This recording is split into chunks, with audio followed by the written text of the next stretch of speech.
talking shit.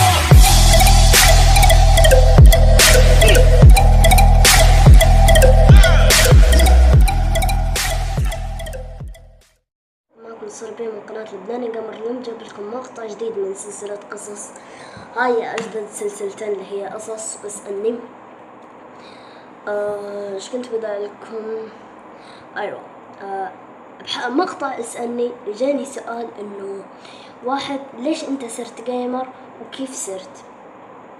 لا أنا صرت جيمر هحكي لكم قصتين. القصة الأولى بتتعلق في ماينكرافت، لأنه ماينكرافت هي اللي خلتني أصير جيمر، وبعض المشاهير مثل عبد الرحمن وهول الأشياء وهول الناس هم اللي خلوني أكون هاي. طبعا أنا في لبنانيين ما بيعرفوا عبد الرحمن ومحمد اكس دي وهول الناس، لأنه هم عايشين في السعودية. طيب أنا لأني عايش في السعودية شفت عبد الرحمن ومحمد اكس دي وباقي المشاهير. أوكي،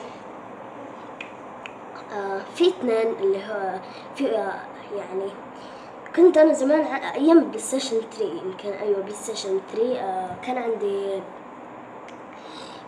كان عندي أشرطة كتيرة، وحبيت إني أجرب ماينكرافت بالديمو.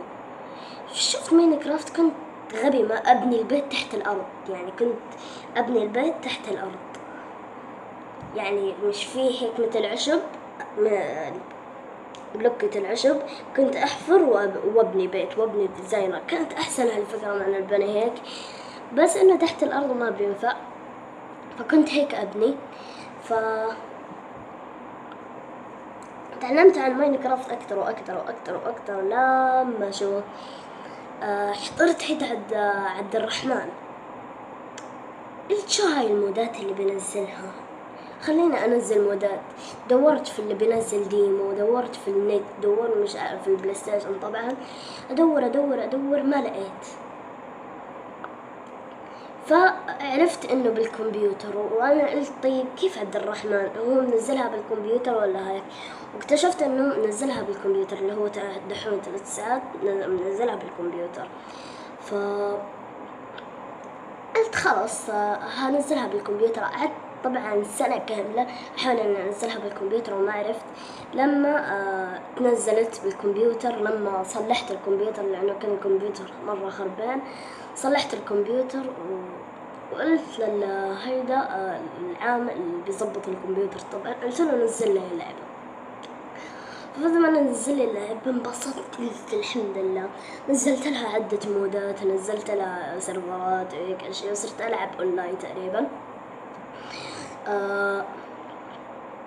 طيب بعد ما رحت من ماينكرافت قلت مين هيدا عبد الرحمن؟ أول مرة أعرف، أول مرة أسمع عنه. هاي بعدين قلت ليش بينزل هيك ألعاب، ولا بيحكي في الألعاب، لما ينزل هيك ولا بيطلع صورته؟ فصرت أحضر عنه، لقيته إنه جيمر. بعدها صرت أحضر مجرم جيمز، بعدها صرت أحضر بدر الراشد اللي هو زد شو زد. صرت أحضر ناس. قلت والله فكرة حلوة إني أصير جيمر. شايفين كيف هي قصة واحدة بس إنه كانت قصتين يعني.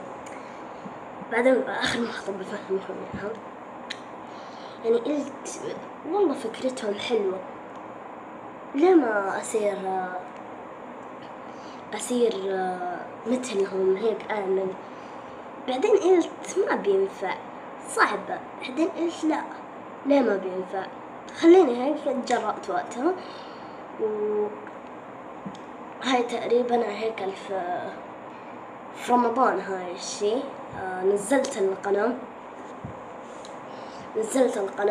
عملت القناة. أول ما بدت القناة كنت مسميها لبناني جيمر، وكنت أعمل حقائق وألغاز. بعدين قلت أنا عاملة القناة جيمنج أنزل فيها حقائق وألغاز، ده ما دخلت مخي. قلت حذفت كل المقاطع وصرت أنزل جيمنج وهيك. أنت عارفة يعني دت المقاطع هذيك، أكيد في ناس بيعرفوا مقاطع الهاي الحقائق والألغاز، وفي ناس بيعرفوا اللي هي هاي شو بسموها الجيمنج والجيمز الأشياء هاي لعبت لكم مثل كلاش اوف كلانس وسليذريو بس انه بطريقة مختلفة، وكلاش اوف كلانس سليذريو. عملت لكم اسألني وهيك، يعني صرت كومنتيتر زائد جيمر، كومنتيتر زائد جيمر، فلوجر زائد جيمر، على حسب ما تقولوها كومنتيتر ولا فلوجر. مهم انه صرت كومنتيتر وفلوجر وهيك. يعني اللي سألني حلو سؤال، كان نفسي أبينكم، بعدين قلت لا أحكي لهم خلاص. بعدين أنت جيت سألتني وهيك، ممكن صراحة المقطع من أنكم ما تنسى تحط لايك وتشترك في القناة كما كنا بنسكوكم مثلا قبل ما ينتهي المقطع. في تحت بالديسكريبشن حسابي بالفيسبوك إذا بدك تسألني أي سؤال. وهون كان صراحة المقطع من أنكم تحط لايك وتشترك في القناة. كان معكم جيمز كيو.